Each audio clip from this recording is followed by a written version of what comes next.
last session we had discussed about consumer behavior and how consumer behavior is an important element worth understanding when it comes to making a retail strategy. We had discussed about the model of how consumers go about making decisions. We discussed about each of these stages that the consumer identifies a need, the consumer searches for information, the consumer is evaluating multiple alternatives based on some key attributes. The consumer then thinks about buying the product, and there is also certain behavior that the consumer displays after the purchase of the product and after the consumption experience of the product. Now, all of these things were discussed because consumer behavior is an important element when it comes to formalizing a retail strategy. We also discussed about impulse purchases. We have discussed about a few characteristics of impulse purchases and why impulse purchases are so significant when it comes to the retail space, because a vast majority of consumers don't actually plan to buy certain products when they are coming to the retail store, or these are not contemplated purchases, but such decisions are made because of the way in which the products are available in the retail shelves and the way in which they make decisions. Now, in today's session we are going to introduce the retail strategy framework. The retail strategy framework is to be introduced in this session because it will help us and enable us to discuss each element of the retail strategy framework as we move forward in this course. So, before I get into the retail strategy framework, we need to have an understanding of what it means by retail strategy.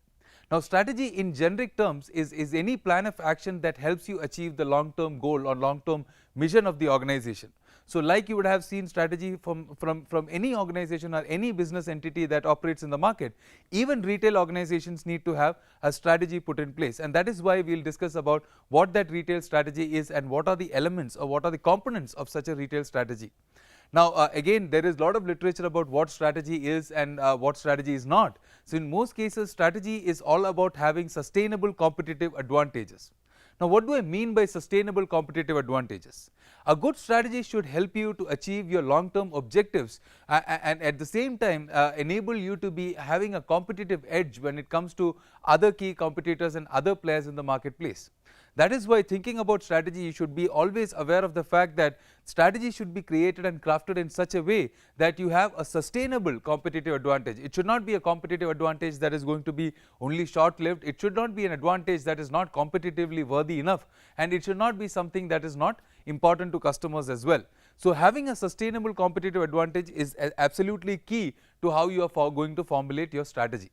Now, a sustainable competitive advantage in many cases is formed out of a combination of four things, which include the fact that the competitive advantage should be valuable, it should be rare, it should be inimitable, and it should be organized. Now, what do I mean by each of these things? When I say sustainable competitive advantage, it should have certain value, and the value that the sustainable competitive advantage provides should be for the customer. Now, unless a sustainable competitive advantage is valuable, the customer is not going to find any reason to come to the retail outlet and to keep purchasing from the retail outlet.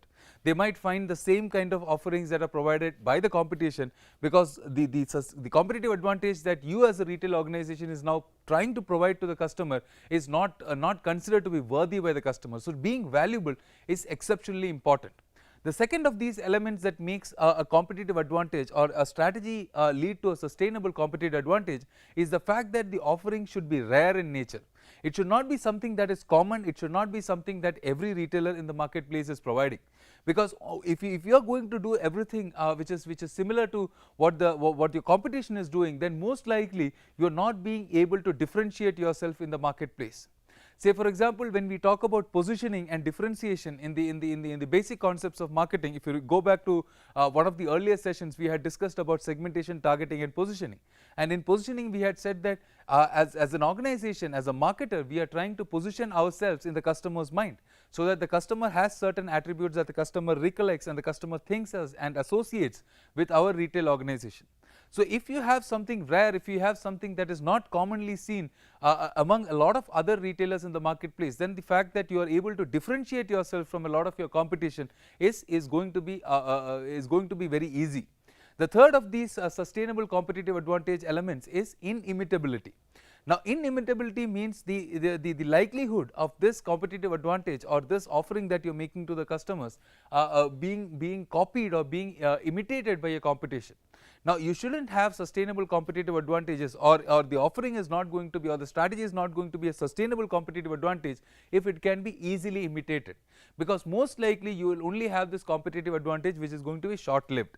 unless you have something that has a certain difficulty for the competition to now copy and replicate, it is going to be only an advantage that you have for a short period of time. Very soon your competition is going to catch up, providing the same kind of value to customers, because of which now you have failed to have any sustainable competitive advantage.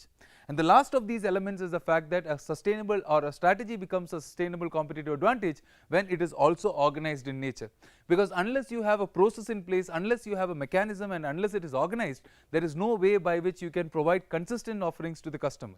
And consistency is key, because otherwise you are now eroding value rather than adding value to the offerings that you are making.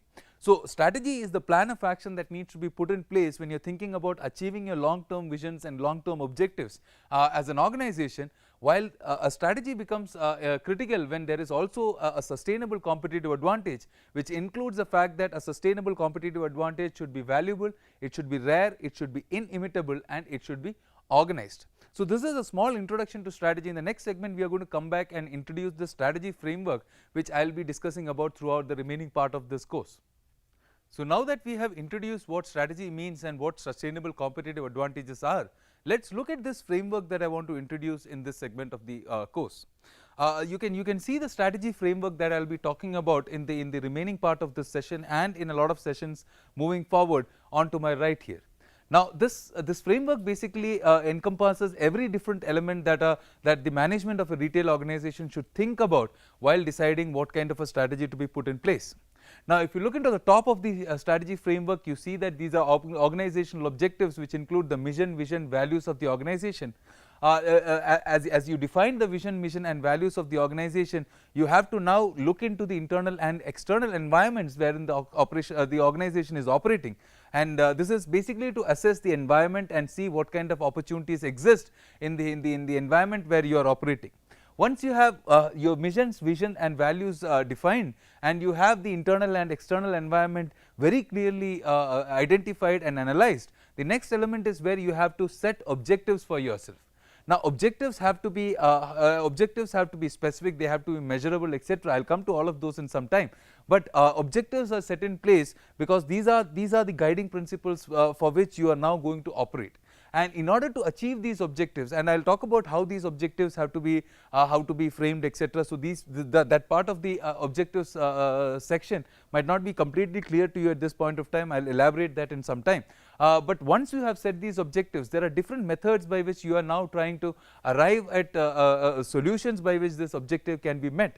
So, that is what we talk about the retail mix elements, which include all different elements that are part to different decision areas that the firm has to now think about while arriving at a retail operation, or while arriving at what kind of tactical decisions to take in the retail operation. So, this includes everything from the location decision, everything about the format that you are choosing, everything with respect to the layout of the store and visual merchandising, how the store is going to be, what kind of merchandise will the store carry, and what kind of merchandising policies are to be taken in, what kind of private label versus what kind of national brands have to be used in the or made available in the store, what kind of pricing policies would be adopted, what kind of promotional strategies would be adopted, what kind of information technology and supply chain mechanisms would be used in the store, what kind of human resource management practices will be used for employees who work in the store and employees who work in the back end in the logistic elements, logistic operations of the company.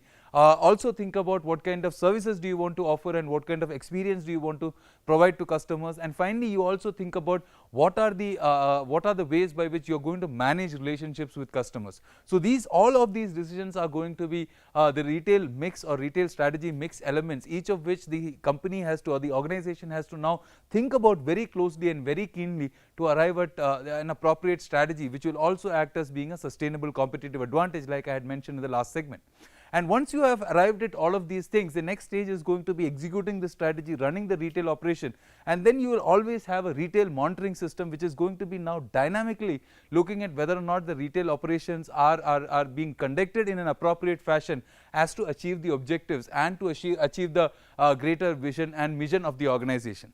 So this in sum is the entire retail strategy framework. So this pictorial depiction of the retail strategy framework that you can see on the screen right now is good enough to understand what are the decision areas that you have to consider while you are thinking about studying and managing retail operations. Now again, each of these things is going to be detailed in subsequent sessions. So in today's session I am going to introduce to you some of these elements, and a lot of the retail mix elements will be touched upon, but we will have different sessions which are going to go into detail and discuss about specifics of each of these elements in greater detail. So let us start off with understanding the retail strategy framework. We will start from the top. In the basic organizational objectives part of the retail strategy framework, which is the topmost part of the framework, we have basically the directions that the organization is choosing to take. So that is where we talk about the vision, the mission and the values of the organization. Now in every organization exists for a certain purpose, and the purpose for the organization's existence and the reason why the organization is in the business is what we talk about as the vision statement. So it basically is a statement that statement of an organization's overarching aspirations of what it hopes to achieve or what it hopes to become in the marketplace. So that is what the vision statement. So it is a very broad and very top level statement as to what the organization wants to achieve and what the organization wants to be. So like I told you, every organization is in existence for certain purposes, and that purpose is what is defined and clearly demarcated by the vision statement. So once you have defined the vision statement of the organization, or once the vision of the organization has been identified, the next element is where we talk about the mission of the organization. Now vision and mission are things that generally are confused a little bit, but a mission statement describes what the organization needs to do in order to achieve its vision. So vision statement being a overarching statement about what the organization hopes to achieve or hopes to become, mission is giving you the direction as to how you can achieve that. So it basically is describing what the organization should be doing in order to achieve the vision that has been defined first. And values basically are the guiding principles or the governing code of ethics that basically tell you what things are appropriate to be done in the organization and what things are not to be done in the organization. So the value statement defines what the organization believes in and how people in the organization are expected to behave. So it is more of a set of moral principles or set of guiding principles based on what the firm will do. So there might be some practices in many organizations which are not considered to be ethical according to the organization's value system. So that is what the value statement is trying to demarcate. So these three, the vision, mission and value statement are at a very top level, which describe what the organization, even a retail organization, what is going to be their overarching objective of being in existence, what is going to be the way by which they are going to achieve all of these vision that they have, and what are the guiding principles or the set of rules based on which they will play in the market. So that is the first and foremost element that is defined in the retail strategy mix, and this is going to be what do you say, it is going to be the framework for every single activity that is done by the organization, and the organization will ensure that everything that it does is in order to achieve the vision of the organization, and everything that it does is compliant to the values of the organization. So once you have defined all of these three things, vision, mission and value statements, the next element is going to be about evaluating the internal and the external environment in which the organization is now present. It is very critical for us to look into and understand the internal and external environment where we are planning to operate or where we are operating. So unless you know what the internal and external environments are like, it might be very difficult for you to create a strategy that will provide you the kind of opportunities and still give you the kind of safety from all the threats and challenges which will make sure that you can survive in the future. So in this segment we discussed about, we introduced the retail strategy framework. We talked about what are the different elements of the retail strategy framework and discussed in some detail about the vision, mission and value statements. In the next segment we are going to discuss about the environmental analysis, the external internal environment, and we will continue further with the discussion on retail strategy framework. In this segment we are going to discuss about the environmental analysis. So, as we saw in the retail strategy framework, once again you can see that the environmental analysis is basically divided into two parts. We discuss about the external environmental factors that influence retail operations. We also will be discussing about the internal environmental factors that influence the retail operations. Now, in the external environmental factors, we will start off with the external environmental factors. The external environmental factors basically involve two levels of environmental analysis. One is where we discuss about the macro environment, and the other is where we discuss about the micro environmental factors.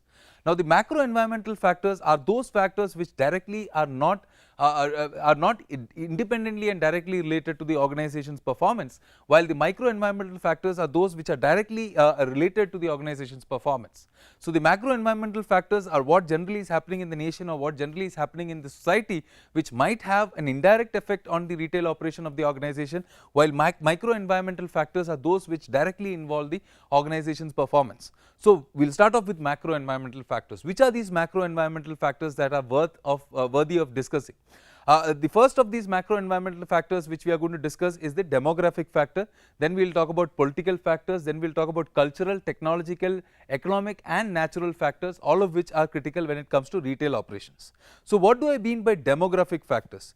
Demographic factors include everything to do with how the population is changing, how the population is evolving, and what are the aggregate characteristics of the population or the people who live around the in the locations or in the geographies where you are now planning to have retail operations. Say for example, the age group that is prevalent in the locality or in the location, the income group of people who are going to be your customers, the kind of gender ratios and the kind of gender distribution that is there, the kind of age distribution that is there, all of these factors have a very critical bearing when it comes to retail operations. Now, let me just give you one insight of why all of these factors are going to be important. In a country where many of these consumers are in a growing income group, you might have more and more consumers because of the fact that now many of these consumers in India have higher incomes, and because of the fact that many of the consumers in metros and tier 1 cities are feeling much more secure in their jobs. They don't have they have a lesser likelihood that they are going to save all this money.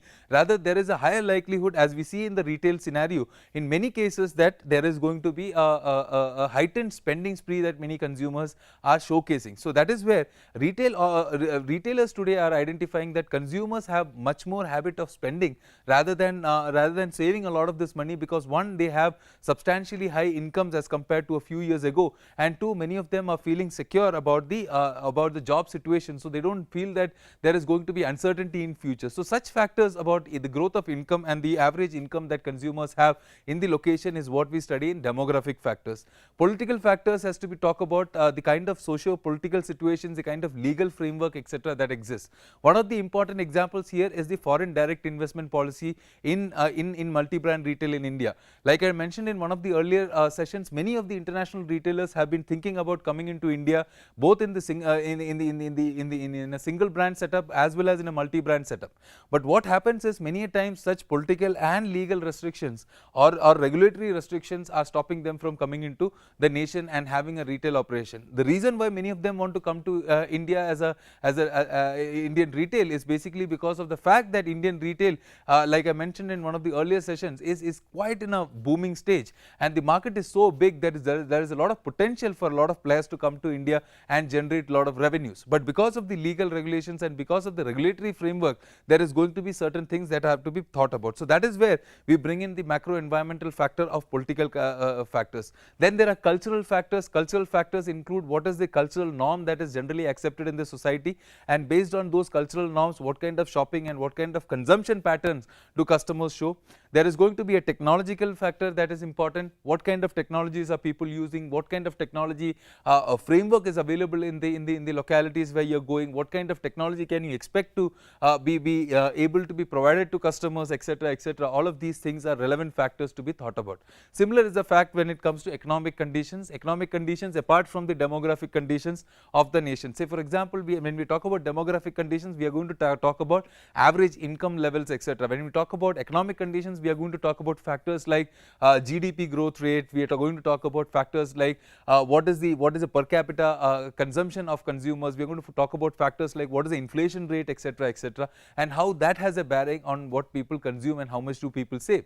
And then there are factors like natural phenomena. Natural phenomena are important because many times there are going to be countries which have seasonal flooding, etc., wherein you will have to have logistics, etc., taken care of depending on the natural parameters. Many times you will have countries which have hilly terrains or localities which have hilly terrains, etc., wherein to get to the retail location might not be very easy. So that is why natural parameters are also relevant in the retail context. So all of these macro environmental factors are indirectly influencing the retail operation in some way or the other. So we need to discuss all of these things. The next is the micro environmental factors. Micro environmental factors, like I mentioned to you, are the ones that directly have a bearing. So when I say demographics, I am talking about demographics in general when it's a macro environmental factor. In a micro environmental factor, I will talk about the target group or the customer who is now supposedly going to come to the store and purchase products. So that is where we talk about different micro environmental factors, which include the customer, the competitors, suppliers, society, and the intermediaries or the channel partners that you have. We need to have an understanding of who our customer is, what kind of customer preferences exist in the market, what kind of expectations do have customers about you, etc. We need to also understand what is the competition like, what kind of penetration does the competition have in the retail space, what kind of geographies are densely penetrated by different competitors, and what kind of geographies are still available for you to expand your retail presence, what is the strength of each of these competitors, and what are the areas where the competitors are actually struggling to improve their operations. We need to also look into suppliers that we have. We need to look into intermediaries as well. Suppliers and intermediaries are important because we have to ensure that the retail operations are done seamlessly without having stock out situations. So unless we have a clear understanding of who are going to be reliable suppliers and who are going to be the intermediaries who are going to connect suppliers to the retail operation, we might not be able to understand or create strategies that are going to work well. So that is where understanding suppliers and intermediaries are also important. So in the retail strategy framework, we have been discussing about the external environment, and in the external environment we discussed about how the micro and the macro environment needs to be assessed differently. There are different frameworks that are available to assess the external environment and the context in which we are working. Porter's 5 forces or the 5C analysis, etc., and Pestel, etc., are good frameworks that you can use in order to evaluate the environmental factors. Now, once you have looked into the external environmental factors, the next element is where we have to look into the internal capabilities of the organization. It is one thing wherein we are trying to understand what the environment is like and what the environment is capable of providing opportunity wise, threat wise as well. And then we have to also look into what is that you have as a retail operation or as an organization to be present in the retail space. So that is why we look into internal capabilities, and internal capabilities are important to understand because there are things that the organization has which are its own strengths, there are things that the organization has which are its own weaknesses. Now when you compare both strengths and weaknesses with respect to what you can offer to the customer, strengths and weaknesses with respect to what the competitor is offering to the customer, etc., once you are looking into all of these things, you might be able to assess what kind of resources are available at your own disposal. So internal capabilities or internal environment has to be assessed with respect to all kinds of resource availability that you have. It could include the kind of financial resources you have, the human resources that you have, the informational resources that you have, the experience that you have in the industry or in the operation of such retail stores, etc. So all of this can be assessed using frameworks like looking into the strengths, weakness, opportunities, threats, etc. So the reason why I am giving more emphasis on all of this is many times we feel that strategy can be created from our own side because we have a good understanding of everything that is going out there, but that is not true. Many times we miss to get real details of important elements in the environment or important shortcomings in our own capabilities unless we go down and try to search for all of this information. So that is why looking at the external and internal environment is exceptionally critical when it comes to creating strategy. So in the next segment, when we come back, we are going to talk in detail about different objectives, and the way we will talk about objectives is based on 3 different types of objectives that the company can form. And again, objectives have to be formed based on the kind of operations that you have. So, a little bit of understanding the segments and the target groups, a little bit of understanding what kind of positioning do you want in the market, and then defining the objectives is going to be what we will discuss in the next segment.